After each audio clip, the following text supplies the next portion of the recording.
Nothing's really hard, it's a sign for your time to evolve. Hit the lights in the dark, see my fight with the art. Size of the fight in this dark, can even out any odds. Conversations with the gods, praises from above. Necessity for any recipe is gonna be love.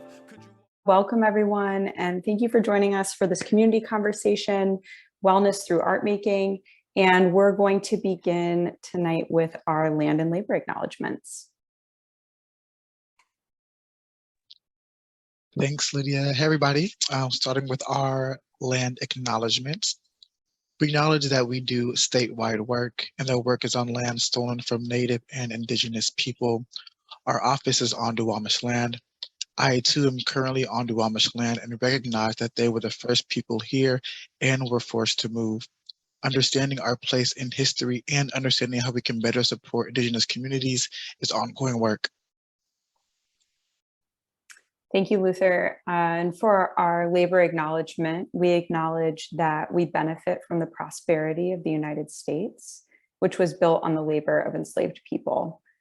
Please join us in expressing our deepest respect and gratitude for the descendants of those who built this country.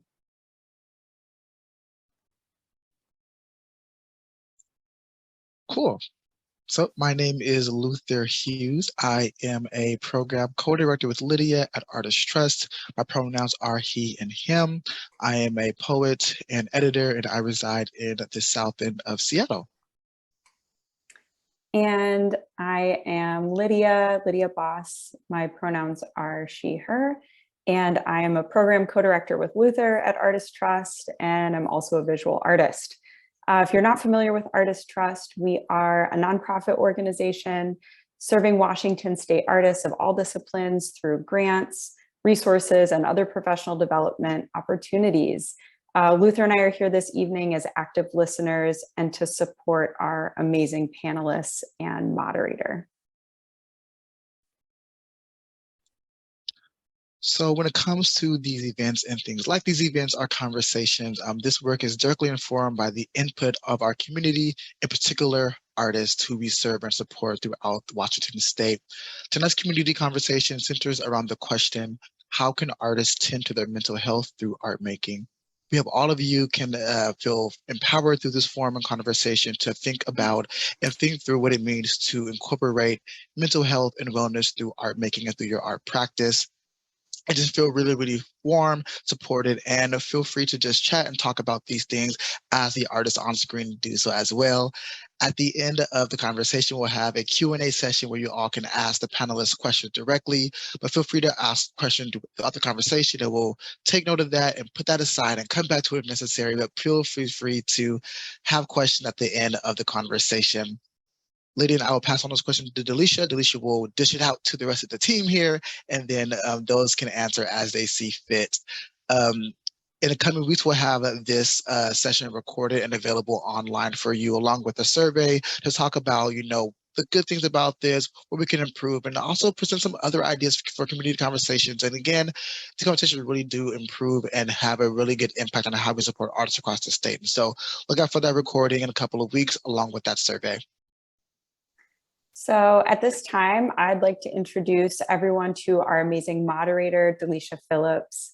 Dalisha is an artist, art therapist, and abolitionist who finds her freedom in creating, healing through art, and investing in the mental health and well-being of individuals, families, and communities of color. She brings her art-based therapeutic work to collective spaces through counseling services for youth, educators, community, and offerings of personal and professional development on social and emotional learning and restorative practices. Dalisha's private art therapy practice, Love, Light, Energy Art Therapy, can be found in Georgetown, Seattle. Dalisha has collaborated with Luther and I and with Artist Trust since 2020, and we are truly honored to be able to turn the event over to you tonight. Thanks, Dalisha, and take it away. Yes, thank you so much, Luther and Lydia. Super excited to be here this evening. I would just like to start with an offering of honor and acknowledgement to my ancestors. It is through them that I have been poised and prepared to align with my purpose as an artist and an art therapist, as an abolitionist. I'm super excited to be here. Want to give my gratitudes to Luther, Lydia, the folks over at Artist Trust. Shout out to the folks on the panel. We have a high key panel coming to you today. A lot of dope artists that are doing really great healing work in community. So I'm super excited to host this conversation. Also wanted to give a huge extension of my gratitude to all of the attendees that are here this evening. Y'all could be anywhere in the world, but you chose to come and engage in this conversation with us. And art making, creative processes as they intersect with healing work is just so near and dear to my heart. I'm super passionate about it. So I'm really excited for what we have to offer you by way of this conversation. Really looking forward to the Q&A portion of things. So I hope y'all feel inspired to ask us some questions and things. And yeah, so y'all heard my bio. I'm gonna let that sit there where it is. There'll be a chance where I'll ask all the panelists to like promote and plug the things that they're doing out and in community. So there will be opportunities for us to stay together. And with that, I would love to toss it over to do some introductions. I'm going to invite each individual panelist to introduce themselves. And I am going to start with Yvonne Espinosa. Hi, thank you. Can you hear me? Thank you so much to the facilitators and organizers. It's a pleasure to be here. My name's Yvonne Espinosa.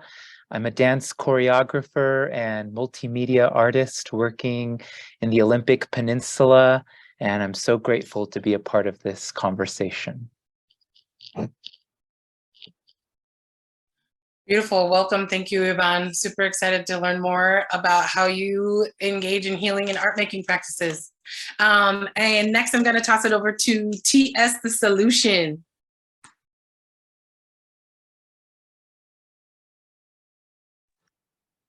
Yo, thank you everybody involved in putting this on. This is super dope already. What's up everybody? I go by T.S The Solution. I'm a hip hop artist, audio engineer, and owner of Pen and Remy Dreams Recording out here in Little Old Spokane, Washington. Welcome, welcome. Super excited to have you on the panel. Yes, thank you. Okay. You know, near and dear to my heart, I'm tossing over to my girl, Liz. Hey now. Oh my goodness, Dalisha, thank you so much for offering me the opportunity to be on this panel. Thank you everyone who has put this together, and to the other panelists. I can't wait to get into this conversation. My name is Liz Davis. I am CEO and director of Black Power Reiki, which is one of my baby companies of Guided Transformation LLC. We here, my heart is to be an example of healing. And that comes through art. It comes through learning yourself. And here I am in Seattle. I'm in Seattle. Welcome, Liz. So excited to have you on this panel. I forgot to mention, I'm coming to you live and direct from up on Beacon Hill in Seattle. And my preferred pronouns are Dalisha, Delicious. Yes, and so I see folks are introducing themselves in the chat. Hi, Nikisa. Other folks that are here in the attendee space would love for you guys to let us know who you are, where you're tuning in from, what your artistic practice is, so we can get to learn a little bit about y'all as well. That would be so appreciated. So use that chat, keeping our eyes on it. Okay, we've got a few other panelists that might be joining us. So if they do, I might put a pause on folks to make sure that they have an opportunity to introduce themselves. So hopefully they will be able to make it back or here into this Zoom space. Hey, Clara. Yeah, hey, sister. So glad you're here. Okay, so let's get into the conversation. We've got some really heavy hitting questions, and I'll be moderating. I'm gonna keep my eyes on the time, and also in the chat in case there we need to offer any sort of ahas or innovative thinkings or questions. But so our first question in this panel or for the panel is how do you utilize art making to tend to your own mental health and well-being? And how and where did you learn that art making was helpful for tending to your mental health and well-being? Okay, y'all got the question? All right, I'm gonna toss it over to you, Liz. You can open us up for this first question. Thank you. Thank you. One of my favorite ways to use art in tending to my health and well-being is using beads. I create with beads. Sometimes, majority of the time, it's jewelry. So I'm wearing a set of my earrings tonight.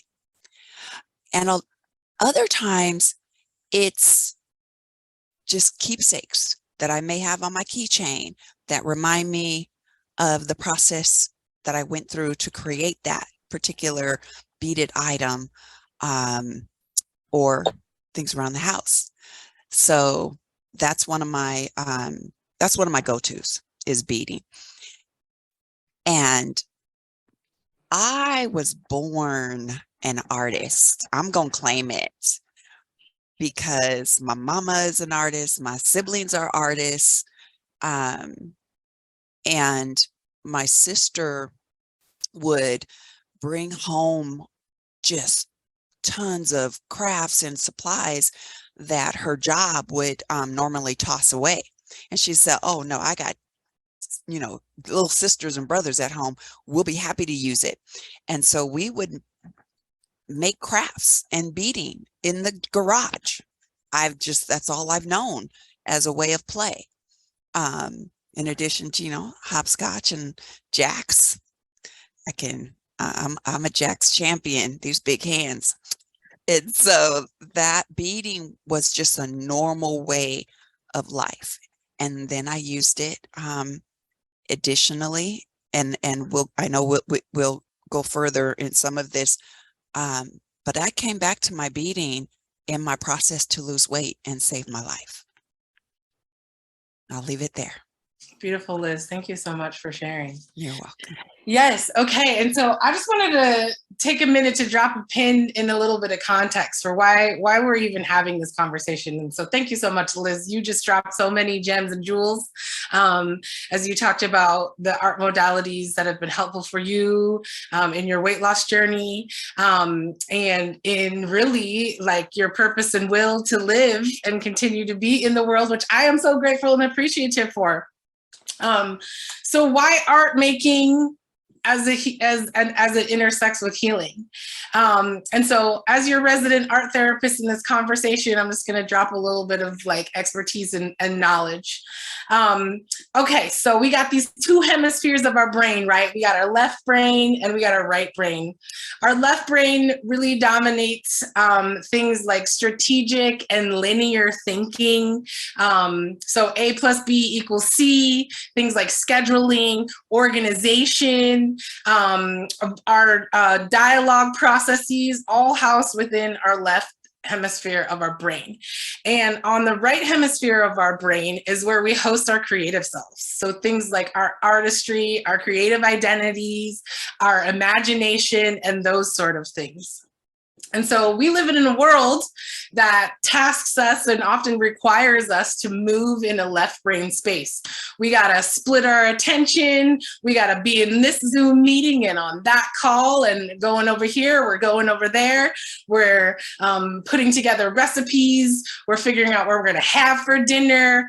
we're reading, we're dialoguing. We are left brain dominant, kind of like just how we move in our workspaces, in our relationships. And so art making, as it intersects with healing work, activates that right side of our brain, which is super helpful in creating a thing for yourself called left brain, right brain integration. And that is really like the power of how art making can support in our healing work. So I'm going to talk a little bit about this real briefly through like a metaphor. So you go to the gym, right? You're doing arm day. You're working on those biceps. If you're in the gym and you're only working on your left arm, what's that really going to do for your right arm? Maybe not a whole lot. So you're gonna have one big, strong left arm and maybe not as strong of a right arm.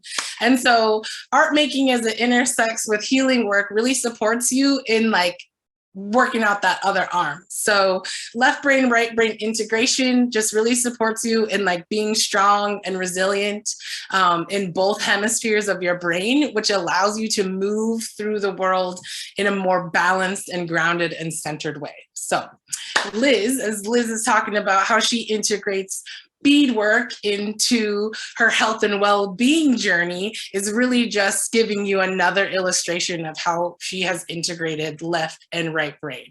Okay? Thank you so much, Liz. You set me up to go back and talk about something I forgot to offer in my little intro, so my bad. Whoops. Okay. Up next with the same question, which I'll just repeat it for folks who are just now getting into the room. How do you utilize art making to tend to your mental health and well-being? And how and when did you learn that art making was helpful for you to do that? And with that, I'm gonna toss it over to T.S. So I'm a lyricist at heart. So I let all the expressions, my emotions, everything out on paper. I write excessively. My wife, like when we were dating early on, like we would get into it and it just has my mind racing. I'm just like, just angry and, don't want to be around her, but I let it out in a song, in a record. Now, I obviously had to deal with some adverse effects of that with her because, I'm over here writing songs about, what's going on, but that's the dangers of being around an artist. You might turn into a song real easy. But letting it all out on paper has always been my go-to. Fortunate enough for me, I'm also an audio engineer, so I can turn around, I can scream into a microphone, and I do that quite often in lyrics, or I can harmonize on a microphone. I know how to mix my own stuff. I know how to go from intellectual property to something that the whole world could hear. I know the entire process. But as far as healing, I'm fairly new to realizing and understanding that this has been a way for me to heal for a long time through my partner, my good business partner, my good friend, J.G. Pacotis. He's from the Colville Reservation, took me to his reservation. We've held talking circles with kids. We've done writing workshops with these kids, and I saw them do the same thing that I was doing. We were writing stuff down. The pandemic had all these kids at home. We all don't have very stable homes. Through those times of like how they get to heal through the arts as well. So yeah, I'm fairly new to the healing aspect of it, but I finally understand it a lot more, and I've been doing it a lot longer than I thought I was. But yeah, it's been a blessing. And to the left and the right thing is crazy because I've always been a fan of like love what you do for a living, and here we are with a business in audio. I love recording, I love mixing, I love music. So I was able to get my left brain, my left and my right going, turn into a business, and here we are doing great things and helping people with artist development and getting their sound for their music. Yes. Okay. Thank you for the vibrant illustrations of your lived experience. That is so welcomed, and I'm humbled to be able to hear your story. You dropped some more gems, so I'm just gonna put a few more pins in things. You mentioned I let my expressions and emotions go on paper. Art making and creative processes have so many healing powers and properties. And so I'm just gonna name a few. When we're engaged in art making and creative process, really helps or can allow us to relax, can build energy, can really support our ability to like expand our capacity for focus, process our emotions, can support us in communicating things that maybe we can't offer in words or dialogue. Really helpful for allowing us to regulate our emotions. Also, art making and creativity is just so beautiful in the way in which it allows us to like make mistakes and work through those mistakes. You know, we live in a high performance world where mistakes are sometimes can have us be scrutinized or, you know, oppressed in different ways. But art making is a really safe and creative way to allow for us to like make mistakes, learn from them, and flip a mistake and finesse it into something beautiful. I want to throw a question to the folks that are in the attendee space. I'm going off script here. Sorry, Lydia and Luther, but y'all tapped me for this opportunity, so you're along for my ride. All the folks that are in the chat, I got a question for you. If you could drop just what are some ways, some healing ways that art making and creativity have supported your mental health and well-being? So drop that response over there in the chat. And while y'all work on that, I'm gonna toss it over to Yvonne. Thank you. Can you hear me? Okay, thank you. Zoom is always tricky for me. In regards to utilizing art making to tend to our personal health, mental health, and well-being, there are two things that really come to mind for my practice. The first is the type of work that I do is interdisciplinary, collaborative work. So nature of my work involves collaborating with artists from different fields, from different disciplines.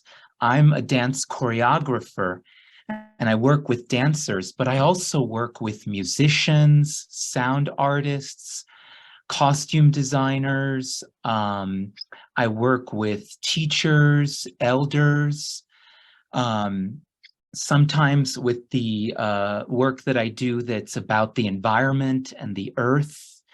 I work with scientists and ecologists and designers. So this work involves collaborating with artists from different fields.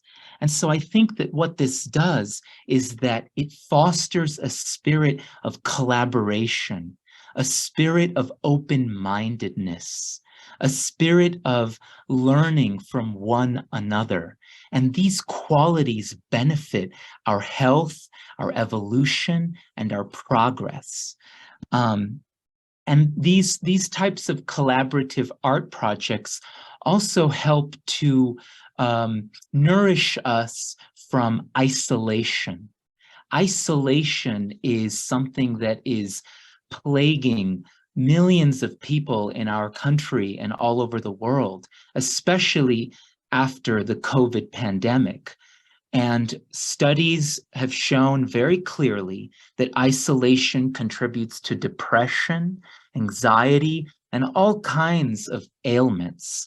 And so by producing art that involves collaborating with diverse artists, artists that come from worlds different from your own, you're combating isolation and you're instead moving towards unity and teamwork. And the final thing I'd like to say is on that note, it's this idea of community. Many of the panelists here today, their work is community focused and community centered. And I think that that is one of the most healing practices that we can involve ourselves in, building community through art and with art. A lot of spiritual traditions are telling us that the wave of the future is community, not isolation. You know, capitalism and colonialism has drilled down our throat this idea of rugged individualism, doing it all on your own. Pull yourself up by your bootstraps. But I think that those mentalities are toxic and very harmful. We need community. We need multiculturalism. We need diversity and interconnectedness. So by collaborating with artists of different cultures, and by collaborating with artists of different disciplines, my art making has contributed to the healing forces of teamwork and unity. Hallelujah, Yvonne. I saw Ashe. Okay, I'm over here. I got the chills off of that response. I see you, Liz, is going up too. Yes, thank you. The gems preach, sir. Absolutely. Like, art making and creative processes, so healing because it creates connection, right? And we live, like you mentioned, in the capitalistic, patriarchic, white supremacist, like art making and creative processes are the antidote to all of those things through the formings of connections and collaborations, especially when it's cross-culture, when it's cross-generational, when it's intergenerational. You know, art making, this is, and especially music, so shout out to you, TS, is really, that's the universal language.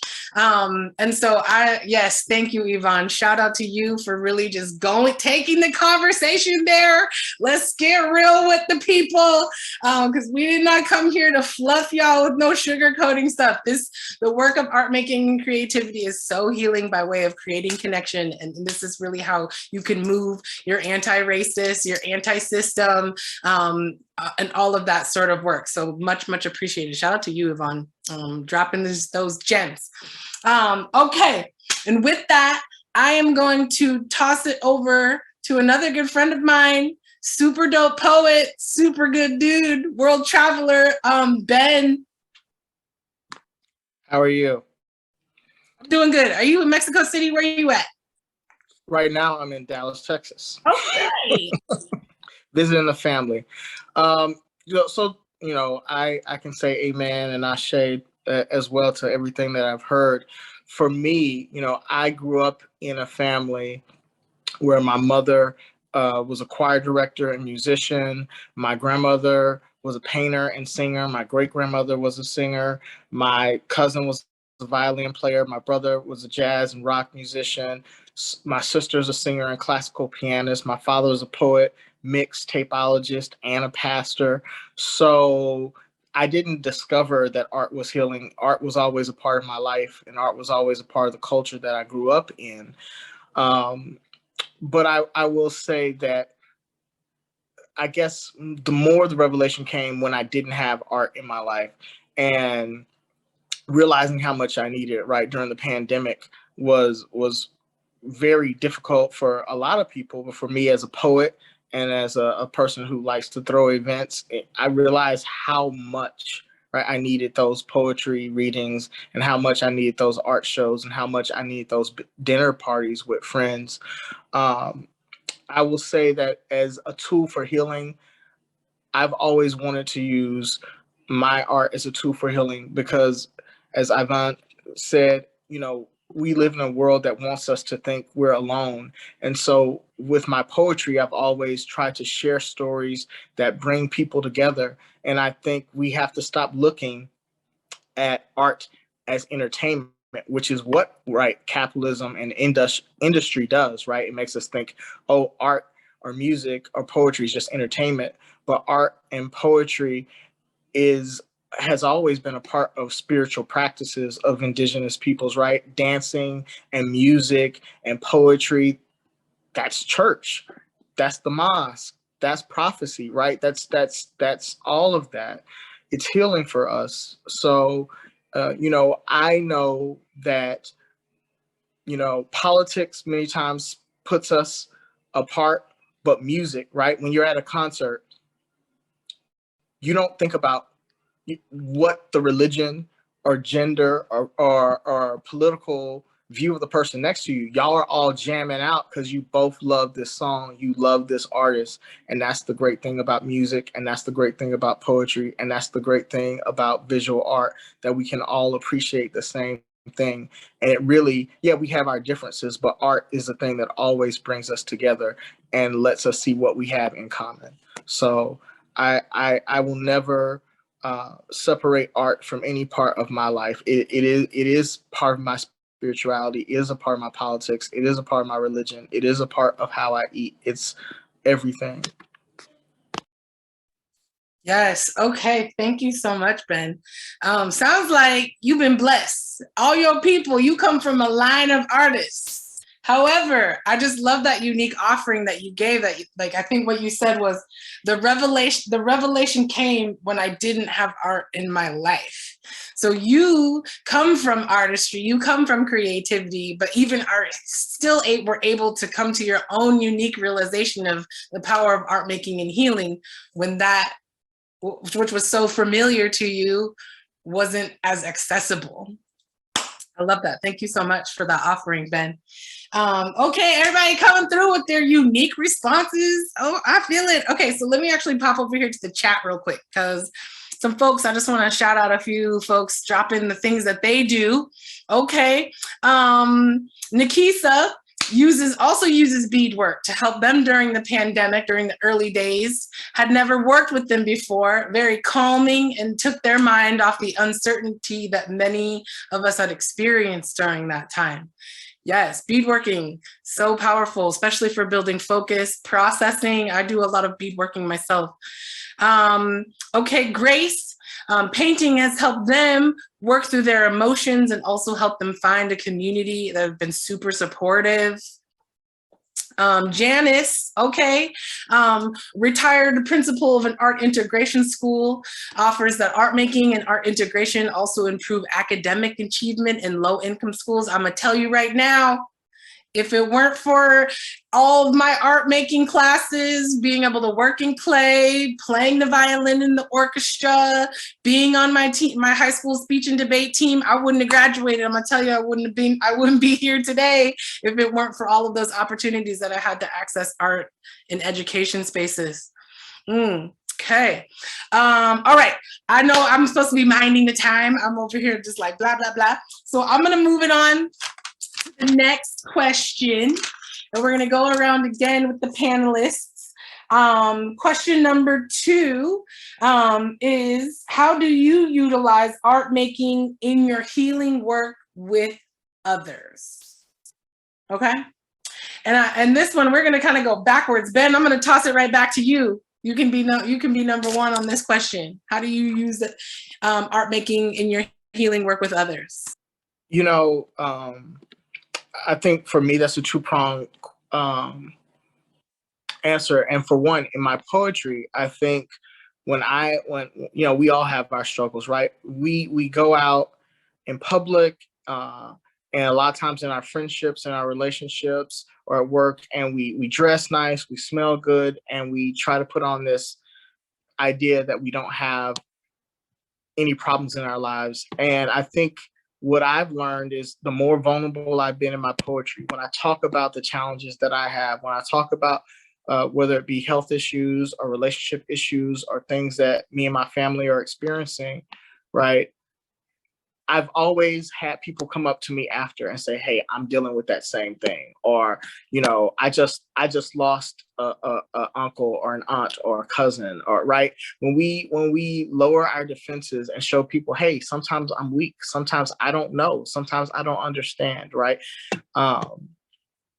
That really opens you up to connecting with other people. So for me, learning to be more vulnerable and not just, it's easy sometimes to talk about the bigger issues of capitalism and racism and sexism, patriarchy, but it's harder sometimes to talk about our own individual right, struggles and what we go through and the uncertainty that we see. And I've learned when I can share that through my poetry, that it opens up other people to share their stories.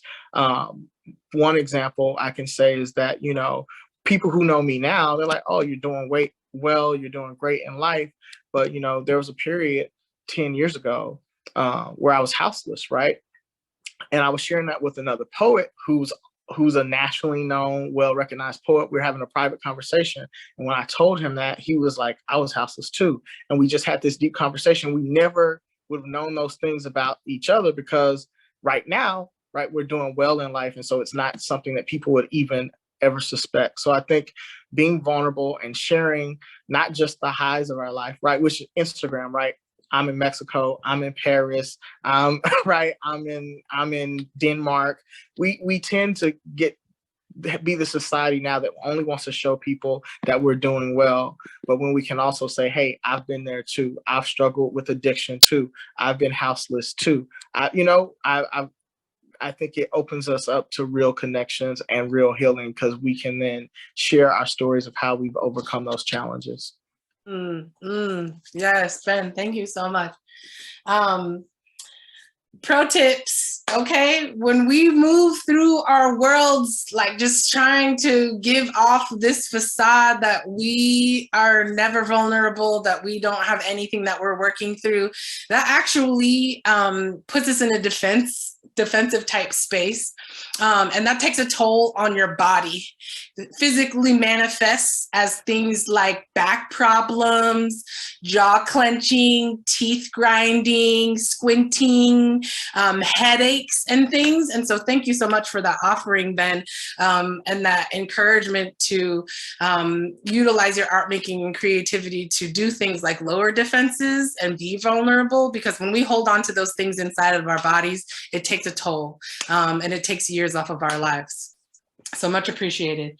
Okay, I'm gonna toss it over to, I think, Yvonne. We're going backwards. Yvonne, talk to us. Can you hear me? Thank you.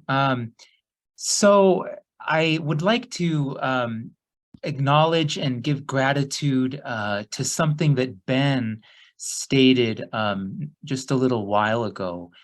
Ben was talking about the importance of viewing art as more than just entertainment, but viewing art as community building, as spiritual practice, as a transformative practice. And I think that that is a very powerful way to inspire healing in our lives and in the lives of our community members.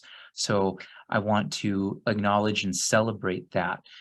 And so one of the ways that I use artwork to promote healing in the lives of others and myself, because we're all interconnected, right? When we give love and kindness to others, we are nourishing our own self. When we share and give, we're nourishing and edifying our own self. And that's the beauty of interconnectedness. So one of the ways that I use it in my artwork, primarily and principally, I use my artwork to help audiences and participants connect more deeply to the earth, to the natural world, to the ecosystems on this planet, to the more than human world. I aspire to create performances that help us deepen our intimacy with nature and remind us that our bodies are not only part of nature, part of the earth. Our bodies are the earth. And that is what I try to do with my artwork, opening up our physical senses to the natural world. And I take a lot of inspiration from an indigenous Native American woman scholar. Her name is Robin Wall Kimmerer. And she wrote a beautiful award-winning book recently called Braiding Sweetgrass. And Robin writes that action on behalf of the earth transforms us, because the relationship between the self and the earth is reciprocal. We don't have to be enlightened or saved in order to act. As we work to heal the earth heals us. And so I try to create performances that take place outdoors, in the forest, in the parks, near the water. I try to create performances that, if they don't physically take us outdoors, we're bringing the outdoors into the art gallery, into the studio, onto the stage, through soundscapes, through the sounds of the ecosystems, imagery, embodiment. So I think that the more that we can connect to the earth, the more healing we can experience. And, you know, this can be qualified with science and psychology. There are many studies that are showing us that there are psychological and emotional therapeutic benefits to being in connection with nature. And we can also just trust the voices and the wisdom of our indigenous brothers and sisters who, for thousands of years, have shared with us that the more connected to the earth we are, the more nourished and the more whole we are. Okay, here we go again. Shout out to you, Yvonne. I'm gonna let you know right now, I just got a text message from one of the attendees that says, I love this guy. Can he leave me audio messages every day telling me it's all going to be okay? I am here for it. You need a podcast or like a daily affirmations. I will subscribe. I will sign up for your Patreon. I will send you my money. You can have it. If I could get like a daily message from Yvonne just letting me know every day that it's all going to be okay and just spend my time out in the wilderness and in the nature, I'm here for it. Sign me up. Thank you. Well, I take inspiration from all the beautiful panelists here. Thank you. Love it. Okay, and here we go. One of the things that you said during this last portion that I just resonated with me, when we share and give, we nourish ourselves. And you spoke to the reciprocal nature of art making and creativity. And I'm just so here for that. It's absolutely true. As an artist, as a healer, reciprocity in spaces that I engage in is so, so nourishing for me. And I do my best to try to avoid the spaces that just take, and suck and squeeze it all out of me, because those spaces are not the ones in which are, you know, where my mental health and well-being is paramount and pivotal. So I love that you drop those gems. And also shout out to Mother Earth. Spending time in nature is absolutely so healing. Every time I go out in the woods and I'm amongst the trees, I just feel like all of their branches and leaves are extending themselves to me and just letting me know that everything is waiting for me. I am welcome. They are here to hear me. So I love that. And I'm here for that connection to how spending time in nature is so, so beneficial to our health and well-being. Thank you, Yvonne. Dropping gems. When you drop that podcast, let me know. And with that, I'm going to toss it over to my good friend. We're going to go to Liz this time. Oh my goodness. Oh my goodness. Y'all. Okay, I'm going to start with everything everybody else said. And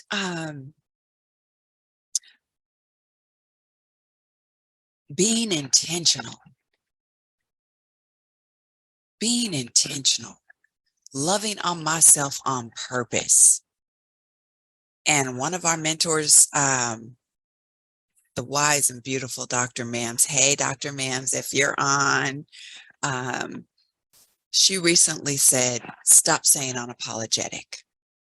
And that was as part of my work, is letting people know unapologetically Black power, unapologetically in love with myself. I need y'all to be like I was.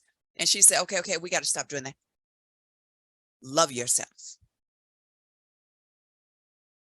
Be powerful and love yourself. And I was just like, yes, ma'am. I give honor to my elders at all times, and I'm a forever learner. And when I receive, I'm intentional, and I say, okay, how can you apply this right now? So as I'm learning, my intention is to take it to the community as quickly as possible. Now, sometimes that's not always available. I'm putting together what I'm going to do, how I'm going to be on my invitation to bring a health and wellness presentation to the community next month. And I got to see what's going to fit for a particular group, what's going to fit. And so in this part, this question, one of the things that has come up to me is I want the community to know, do what you enjoy. Do what fits for you. What fits and what I do, what others do as artists, and how we express, how we get through our stuff may not fit. I once performed my weight loss performance, used comedy drama. That may not work for others, but similar to how y'all said, after like the Moja Fest, it got to be where my mom bought me a robe, because the performance was a healthy striptease. I stripped off all that fat. And people would be lined up to talk to me after the performance. So now I'm just in my exercise clothes after the fat came off. And she was just like, okay, we got to get you a robe, because I can't have my baby cold. But it was because people would say, even though I haven't dealt with weight loss, you touched on this part of me not using my voice, not saying what I need to say when I need to say, this part. And that you guys, the community, taught me how to be a better teacher, presenter, healer, so that I'm bringing to you without fear, with being, that unapologetic sense inside of me to say, I'm going to make sure I'm going to keep delivering my story. I'm going to keep sharing what I've done, because some part of it can touch and has touched others, because they've spent their time to let me know you've touched me. And so being intentional, I practice here at home to get art projects that make sense before I bring it to the community. And then I leave it all on the stage, y'all. And for those of you who know, I leave it all on the stage. And I love my physical presence. I wanted to add, I purposefully use my physical presence as a means of expression. I am 6 feet. And I'm broad, right? I got some thickness to me, even with my healthy weight, right? And I will purposefully adorn and use my physical presence, not as a means to overshadow somebody. Now, back in the day, okay, but that's not this conversation. So current day, I will use this physical presence to be a huge canvas and let you see and know from this canvas, this is what has presented and what has happened and what is joyful and what is good. How is your canvas doing? How are you doing? How is your body, your mind, body, and spirit doing? Checking my notes, make sure I touched on everything. You dropped some gems. I'm gonna repeat a few things back that I heard. Okay. Do what brings you joy. however that art making and creativity might come through. Lots of times I hear people, I'm not an artist, I can't draw, I can't paint. How you style your hair, how you pick your outfits, how you make your charcuterie boards, your cooking, your dancing, your singing, all of you are art. Black women are the purest form of art. I'm just gonna say it might be an unpopular opinion, but like Liz, we're not doing that unapologetic, whatever. I'm gonna claim it. You are art. You are the canvas. If you're a cooker, people's mouths, that's your palette. Okay. Do what brings you joy and be intentional and get your work into the community. Liz said as quick as possible. I'm gonna say on your own pace, but get that work out there. Okay, and with that, I'm gonna toss the question, which again is, how do you utilize art making in your healing work with others? Toss it over to TS. All right, y'all are super dope. To Liz, there's this line that I wrote, and it says, I hope you live to your greatest potential. Every second could be monumental. It's a daily dwindle. Let's make it simple. Triple down on everything that makes you giggle. And that's literally what I heard from that. Triple down on what makes you happy. I'm so in line with that. Yvonne, if you need anything audio related to your podcast, let your boy know. We'll get it done, because I second the motion. The world needs to hear what you got to say. To Ben, I couldn't agree with you more. Kendrick Lamar's latest album talks about sex addiction. It talks about cheating on his wife. It talks about grown men having daddy issues. Everything that expressed so much, and it hit me so personal, and it made me feel comfortable to now share my stories, my dark and deep secrets out to help somebody else heal. His entire album was literally about healing generational curses. That's literally what we're doing here. We can end a generational curse by coming together as a community and sharing this type of information. So this is beautiful. Thank each and every one of you so much. This is amazing.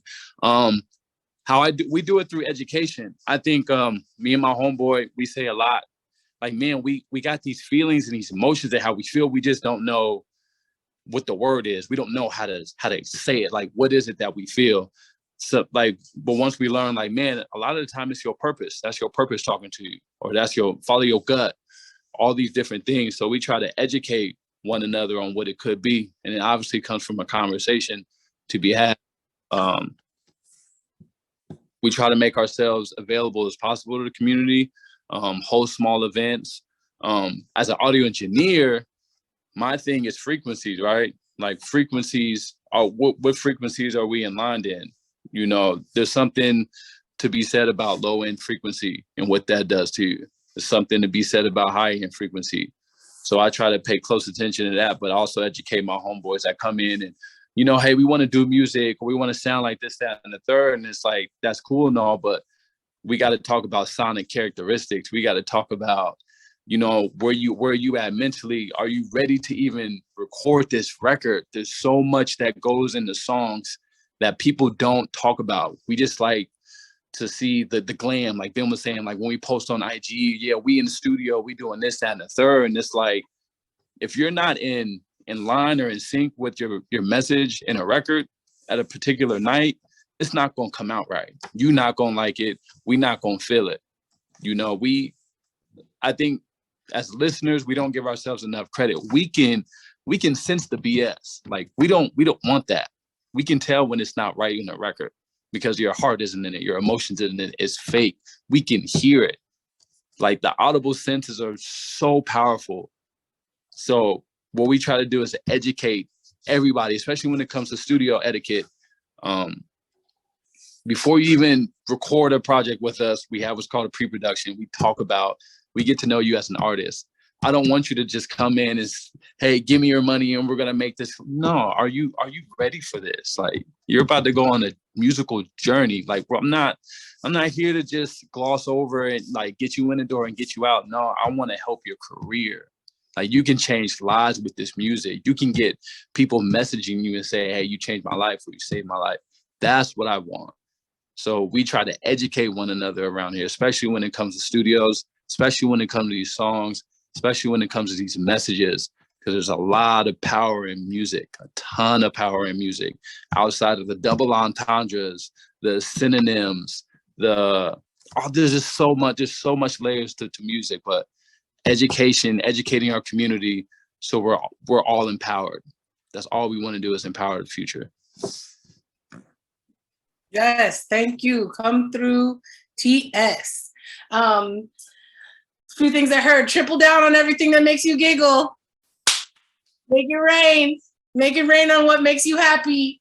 And educate. Knowledge is power. So that is a beautiful way to take your healing and your artistry and your creative work and give back in communities through education opportunities. I'm so here for it. Okay. I'm looking over here in the chat. Because we have officially made it to our last 15 minutes, so I want to do a little bit of Q&A with folks. And so I'm keeping my eye on the chat. Luther, are you sending me the questions? Because I see the first question. Okay, so Q&A stuff looking like first question coming through. If you feel like you have an answer for this question, definitely I'll give you an opportunity. If you don't feel like you necessarily, or somebody already answered it all the way through so we can move on to the next question, feel free to pass. Okay, so how arts organizations, okay, so the question is, how can arts organizations do better to support artists' mental health and well-being? I'm gonna answer this question first. Resources, budget. Don't talk about it if you ain't gonna put no budget behind it, because this work does not happen for free. Okay? So let's just keep it real right there. You need a line item in your budget for supporting the mental health and well-being of the artists or whoever it is that is engaging the constituents of your organization. So I see hand up from TS. I'm gonna toss it over to you. Luther and Lydia know we talked about this. Collaboration. Again, collaborate with the smaller orgs. There's big orgs, there's small orgs. We are Panoramic Dreams, we're a small organization, but if we can partner with a bigger organization, because the people that are doing the groundwork, that are on the groundwork, don't trust big orgs.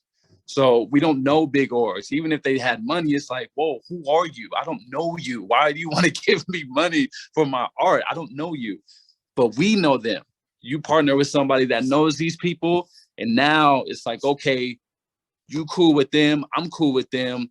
Now the door open, like there's some type of trust there. There's some type of, I don't know the words, I'm skipping it, but I just want to be fast. But collaboration, I think that's key. Okay, bet. Partnerships and collaboration. Thank you, TS. I'm gonna toss it over. Yvonne got a hand up. Thank you. I think that one way that arts organizations and art leaders and art organizers can support mental health in the community of artists that they work with is to schedule some time, intentional time, for nature connection. Liz Davis spoke earlier about the importance of being intentional.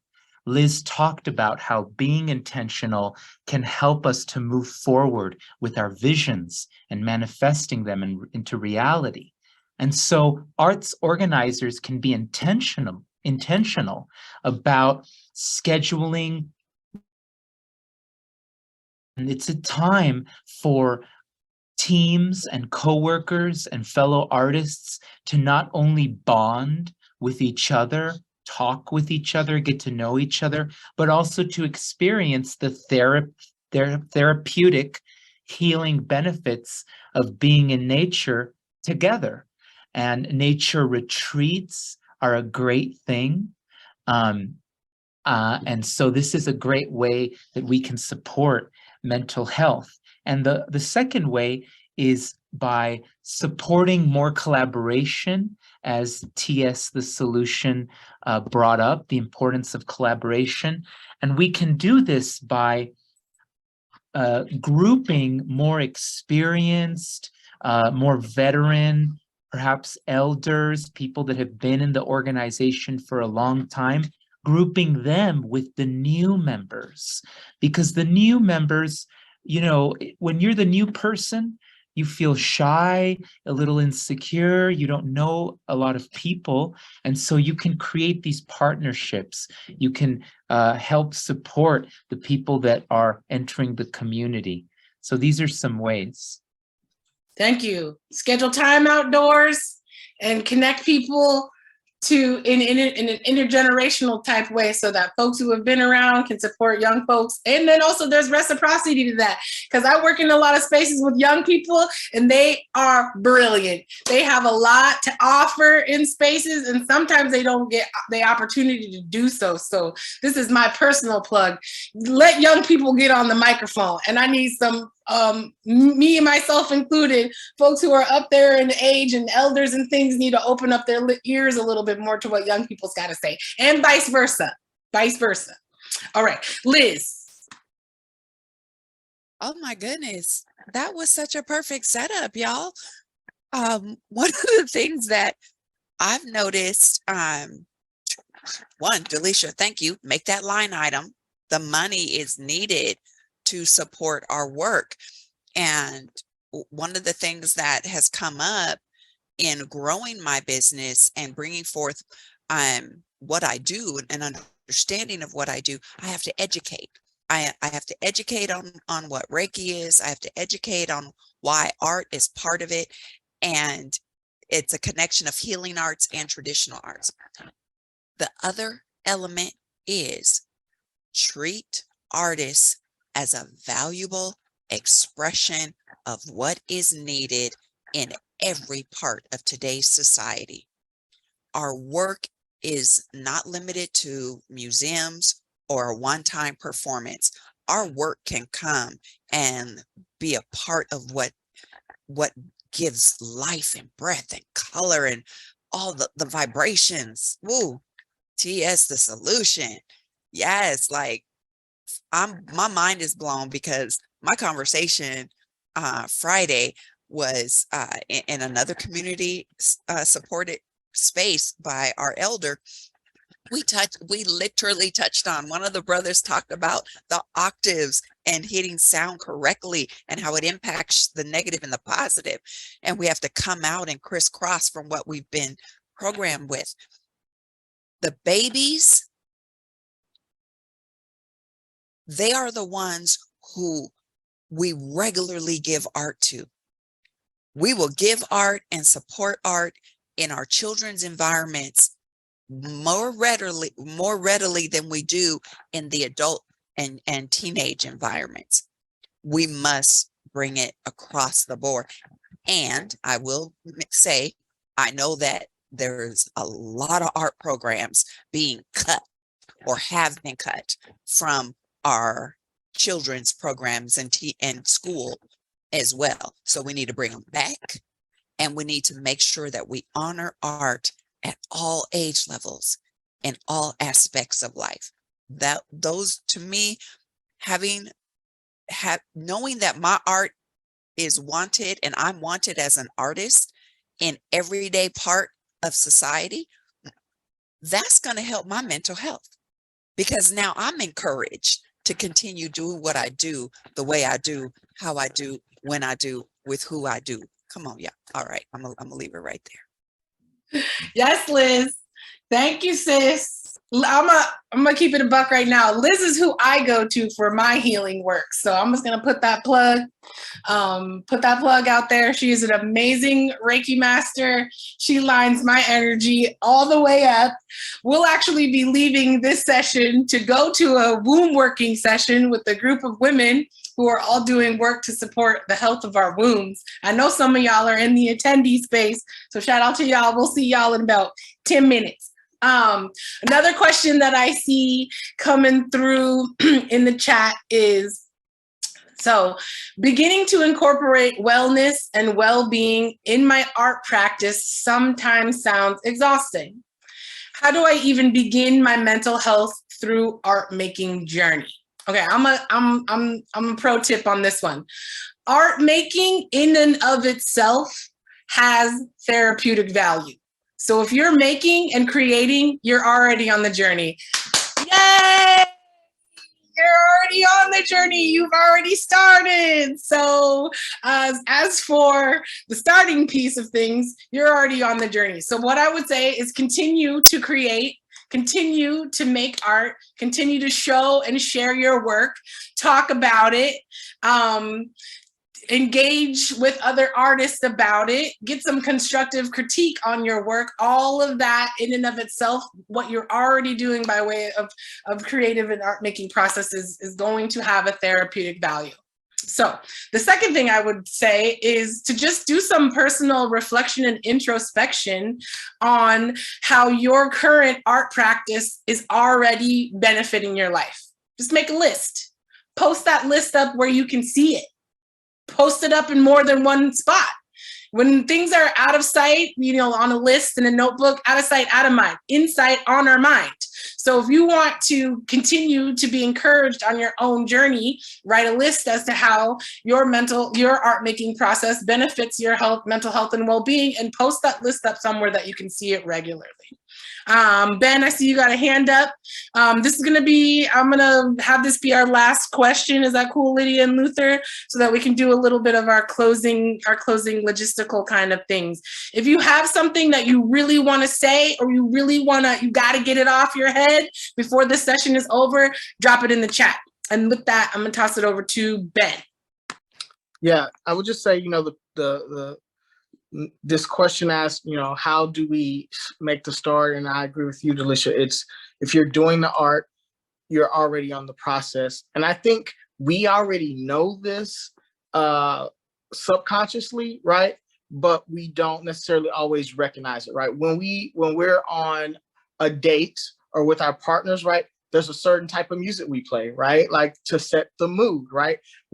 If you're trying to have a spiritual experience, there are certain types of, praise or worship music that you would play to set the mood. If you had a long day, you might come home and say, hey, you know what? I need a laugh, and pop in some comedy or a stand-up special. So I think we intuitively already know that art and music and poetry heals us.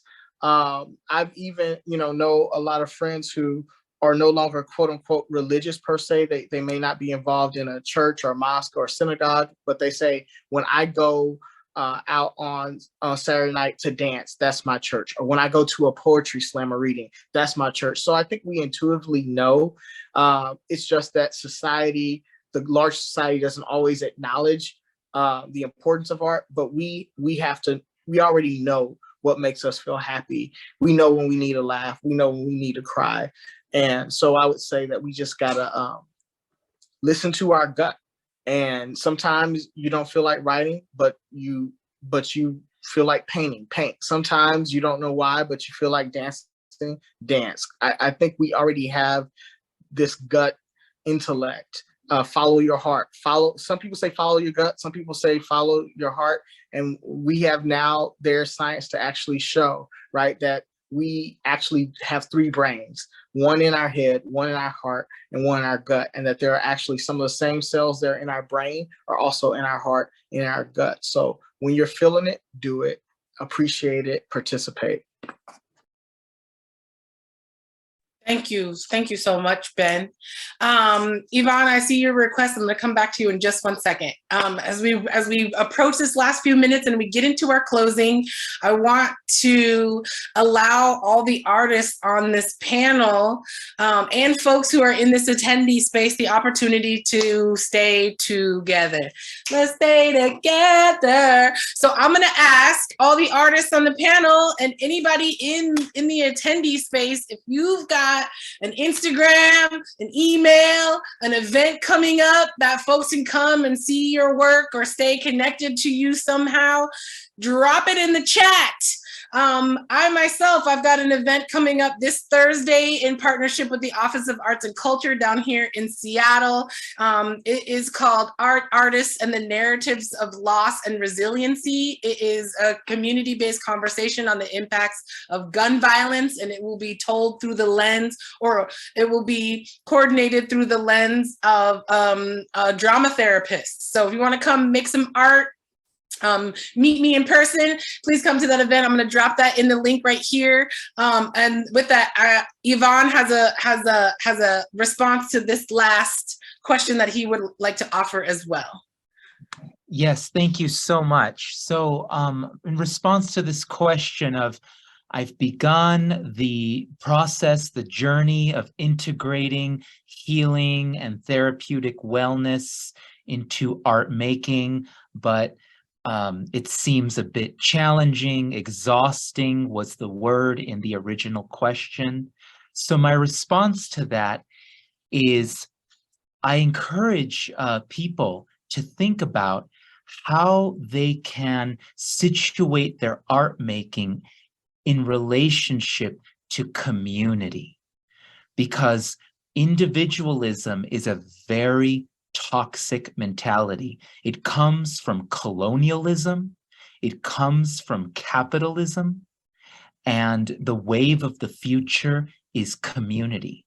And if you look at indigenous cultures all over the world, indigenous cultures have taught us for thousands of years that the way towards healing is communing with your fellow brothers and sisters and communing with Mother Earth.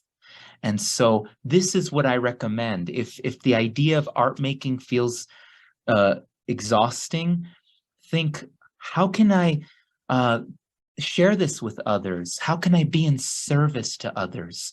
Buddhist teacher, the Dalai Lama, says that the new Buddha is not a person. It's not an individual.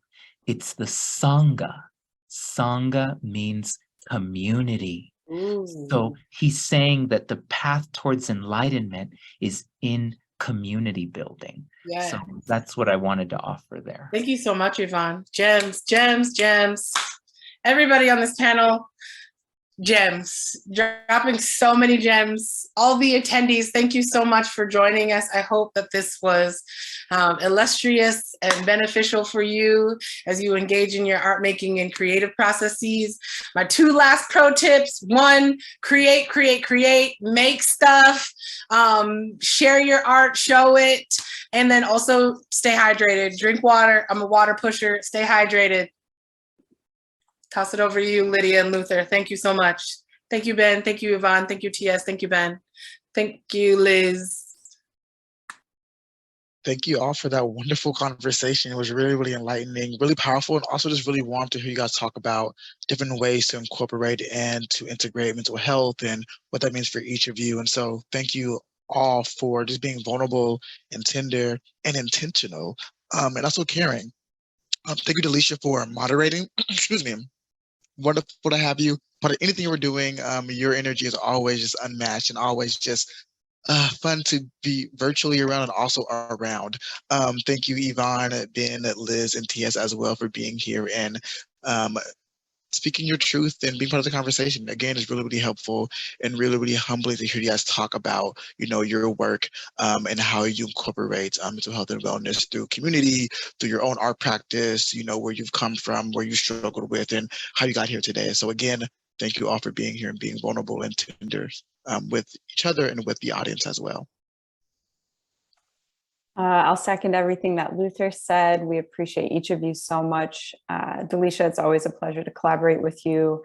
Thank you for partnering with us on this event. For those of you who are in the audience, please look for a recording of this event on our website. And also we'll be inviting feedback from all of you in the coming week or so.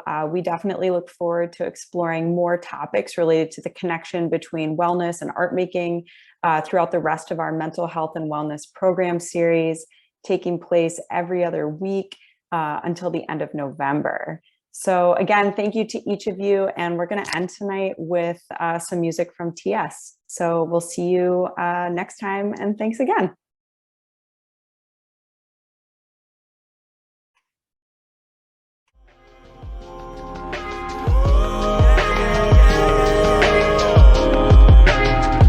We don't gas on the tempo.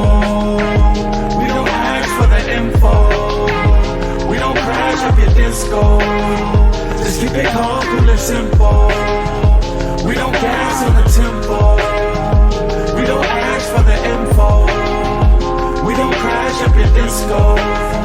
Just keep it calm, cool and simple, simple. Nothing complex about my complexion, I'm sun-kissed. We don't funk at the functions, over drunken assumptions. Me no speaker the English, we don't have the same seamstress. We ain't cut from the same cloth, my designer is genius. Yeah, I'm in my mode, yeah, I'm in my feelings. See you in your bag, yeah, I handle business, but never seen a reason to brag. This is temporary, so before they write my obituary, I'ma take some risks that seem a bit too scary. I know rainy days, they made up from the P and dub. I waited in line cold as hell just to be in the